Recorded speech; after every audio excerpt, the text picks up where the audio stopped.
The best settings for wildlife photography. So let's get right into it. Now, I've been doing wildlife photography for about 6 to 7 years now, both on Canon and Sony. And I definitely started off shooting auto, and that is not what I would personally recommend.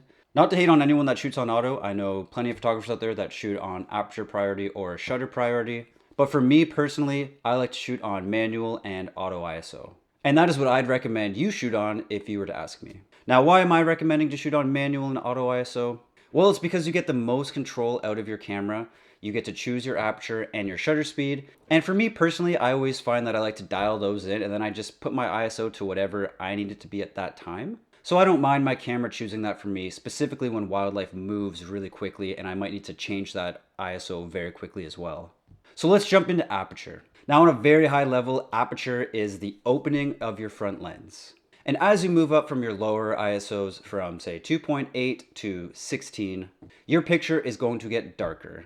And not only that, but more things will start to come in focus in your background. So typically, if you want that traditionally blurry background, you will have to shoot on something closer to 2.8. Now for me, I typically dial my aperture in to the lowest it can go for my wildlife lens. So if you're using something like the Sony 200 to 600, for me, I am typically putting that on 6.3 because it's the absolute lowest it can go. Now, one thing you should take into account is that some lenses are kind of soft when they're wide open. So you may want to stop your aperture down to f7.1 or f8. And then that way you'll get a much sharper picture.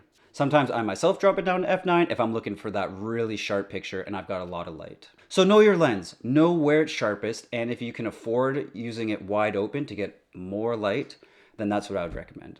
Because remember, as wildlife photographers, we are always searching for light. I don't really care that I'm going to get a more blurry background. I just want more light in my camera. And remember that we're using telephoto lens most of the time, and that really compresses all of your image together, and that will result in a blurry background as well, even when it's at f6.3. And aperture is the first thing I do. When I go out, I always put my aperture down first.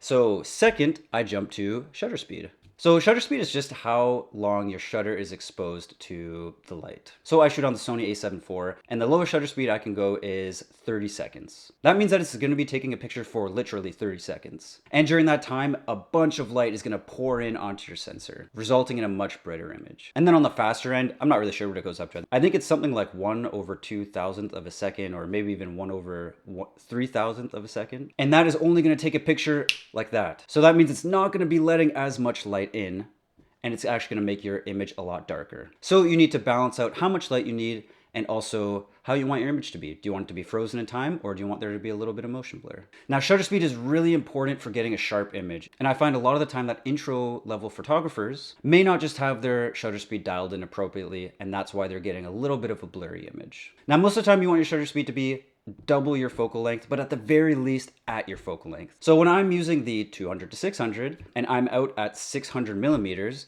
I want my shutter speed to be at least 1/600. But truthfully, I want it doubled, especially if the bird or our wildlife is moving. So I'd say most of the time I have my shutter speed dialed in at about 1/1250. Now sometimes I have a lot of light and I'm shooting wide open. So that means I can afford to move it up to 1/2000 sometimes if I'm shooting something like a hummingbird. And if you want to have a bird with their wings frozen in motion, then I would recommend definitely aiming for, 1/1250 to 1/2000. Sometimes 1/3000 if you're doing something like a hummingbird. But sometimes I also drop it below that, even below 1/600. And that mainly is when I don't have enough light. So if you have image stabilization in your lens, or, if you can put it on a tripod, and you're shooting at something that isn't moving very much. Say an owl has just come out of their den. Well, maybe I can set up my tripod because it's not really moving that much, and I can put it on 1/100th of a second and just be really still, either on my tripod or hand holding. And since the owl isn't moving, you can still get a pretty sharp picture that way. Now there's another special case where I might put my shutter speed lower, and that's if I'm doing something a little bit more artistic. Say a bird is flying across the frame and I see it. Say I want a little bit of motion blur in their wings.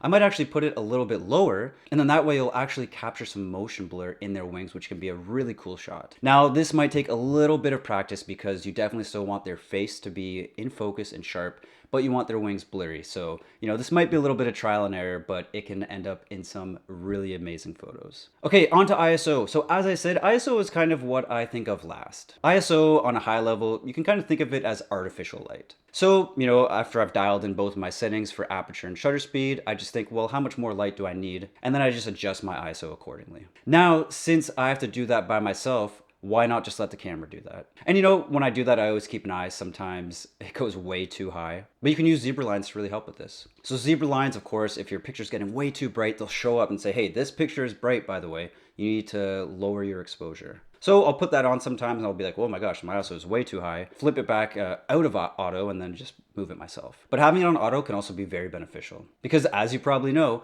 wildlife can move very quickly. And sometimes I just don't have enough time to adjust my ISO if they move from a dark place to a light place. And of course, this is where editing comes into. Sometimes if my ISO is way too high, I can rely on things like Lightroom's denoising, or myself, I personally use Denoise AI, and that really helps me. So personally, guys, if you want to shoot on auto, go right ahead. If that's what works best for you, do it. But this is just what works best for me. There are modes like aperture priority and shutter speed priority, which of course is where you can dial in just your aperture or just your shutter speed. And then your camera kind of does the rest. But you got to think, all your camera's trying to do is make it the perfect brightness.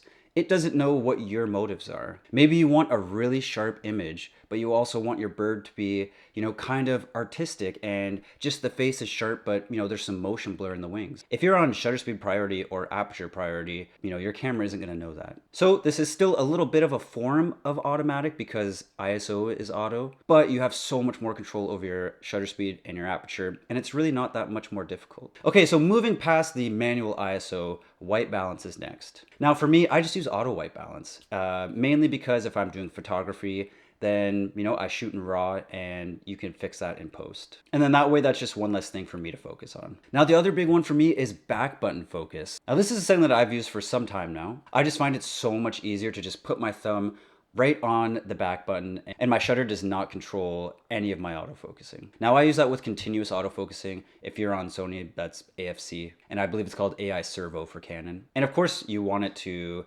continuous because as your wildlife moves, you want to be continuously focusing on it. But that's a big pro to back button focus because if your wildlife is stationary, you can just tap the back button focus and then click your shutter. Now with the Sony a7 IV, you get pretty good animal eye and bird eye detect autofocus as well. So I have a custom button that I set to change it between bird, animal, and human. Now, of course, if you're on a more entry-level camera, you won't have this, so don't worry about it. You'll figure out really quick if you like the zone or if you like the spot. And whatever one you like, just stick with it. If you see a bird flying in the sky with no trees behind it, stay on zone or wide. If there's a tree in a bunch of branches and wide is, focusing on the branches in front of it, just quickly change to spot. And even with the more entry-level cameras, you should be able to set up some custom buttons. So I'd really prioritize having a custom button that lets you flip between your spot to zone autofocusing. Now, this is a pro tip from Mark Smith Photography, and if you guys have never seen Mark Smith, then go check out his channel. But I also made a custom function to set the button beside my back button focus to spot focusing.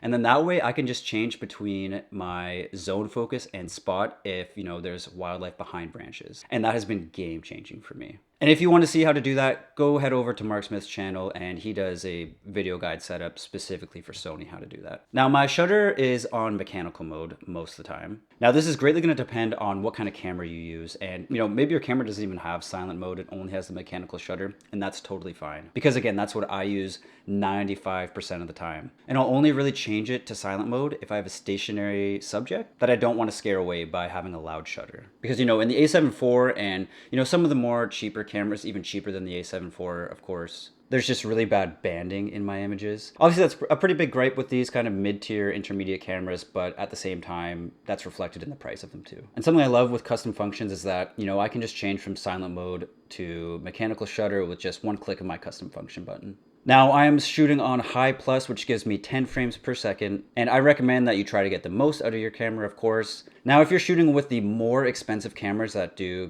30 frames a second, or sometimes even 120 frames per second if you're on the Sony A9 III, then you may want to decrease that to high, because in some cases, of course, that's going to be way too many frames and you just may not need that. But I myself always have it set to 10. Now the last setting that I really use is my crop mode. Now if you are using a full frame camera, that allows you to use Super 35 mode, which basically means it changes your full frame view to a crop sensor view, and of course decreases your megapixels. I personally really like this mode. I know a lot of people don't, because you lose megapixels and you can just crop and post. But personally, I just find that I can nail my autofocus much better if I'm a little bit closer to the subject. So if my subject is way off in the distance and I can't really see it in full frame, I'll just flip to my Super 35 and I'll take a couple shots with that, and I'll take a couple shots full frame, and I'll just look in post. But again, I do it all the time because when I look at them both in post, I just get more shots in focus with the Super 35 mode. Now just be careful, because obviously if you forget you're in Super 35 mode and you say you extended your camera to its full length of 400 millimeters and you need to kind of pull back to 300 millimeters because they're so close,